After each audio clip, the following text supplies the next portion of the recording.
Okay,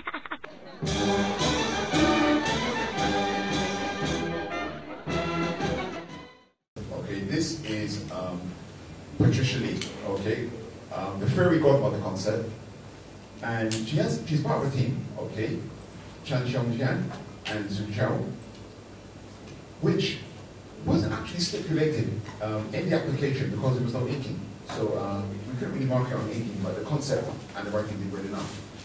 But what I've done here is I've highlighted the first sentence because let's get into some nitty-gritty now about concepts, etc. The first sentence reads, "It is a busy day at the Fairy Tale Management Center for Bonnie Faye. Bonnie ensures that fairy tales are running smoothly." Now why I like that is after you read that, you will know if whether or not you're going to like this concept. You don't have to read anything more than that first sentence. And that's a good synopsis. If someone says to you, a teenage boy is bitten by an irradiated spider and gains his powers, you know that's Spider-Man. And if it sounds stupid to you, don't watch the movie. Yeah, and in using that principle, we look at all these concepts, and you'll see what the judges did in a moment, and it's actually quite funny. Now, if you look at what Johnny Lau said, okay, Johnny Lau, some of the judges had comments on the concept, yeah. Johnny had no comment, but he gave it 86 out of 100, but it was still outside of the top 5. Okay?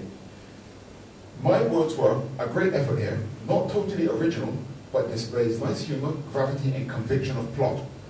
It got 83 out of 100 for me. Okay, this is writing, don't forget. And it came second in my scorecard. Mayhan said, "Fairy godmother, very amusing. Alas, the theme's done today." So Mayhan was not impressed. Okay, and it came outside of her top 5. Yuichi, who's also got a lot to say, okay, now I really need more, now I really need more drink. No, but seriously, it is pretty damn funny. Fractured fairy tales always gets to me. This isn't unlike the comic fables. It could be fascinating. There are tons of fractured fairy tales in the market. Why not one more? Okay? He gave it 88, but it was still outside of his top 5. Okay? I'm going to really stingy boys. Now, judging as a penciling concept, okay, Johnny didn't have a comment. He gave it 74, and it was outside of the top 10. Okay?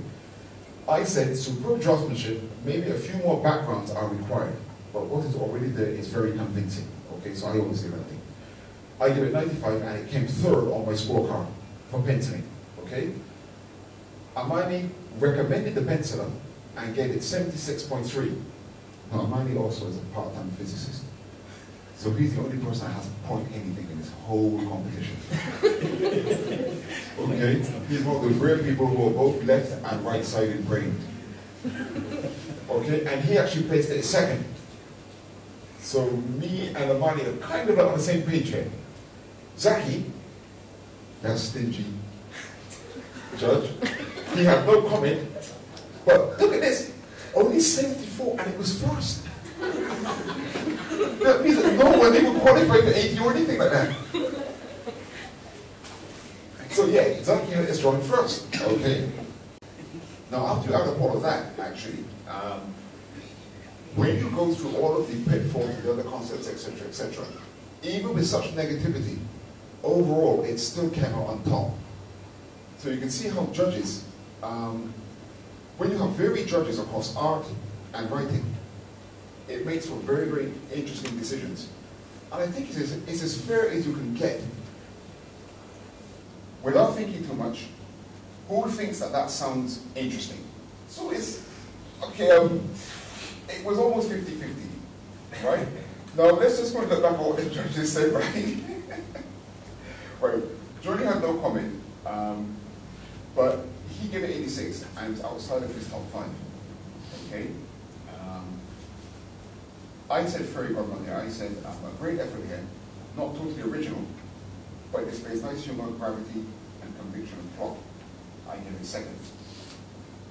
Okay, we got 76, and a few undecideds.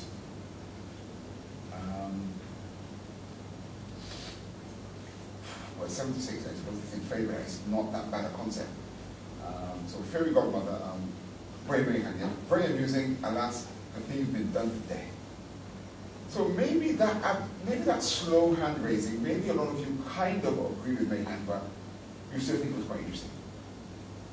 I get that kind of feeling, like maybe it sounded a bit too familiar or something like that. Our friend Eugene, the man of 1,000 words. Ha ha ha ha. Okay, now I really need more training. No, but seriously, it is pretty damn funny. Fractured fairy tales always gets to me. This isn't unlike the common fables. It could be fascinating. There are tons of fractured fairy tales in the market. Does anybody here like this? Like is more than finding interesting. Does anybody here like this? Jerry, I think it depends a lot on the story itself, because we don't really know what the story is. Well, you see, from that first sentence, and looking at the drawing, you should feel it. You don't have to know precisely. When you want to try out a cinema, right? Within 30 seconds, you make up your mind if you're going to like the cinema or not.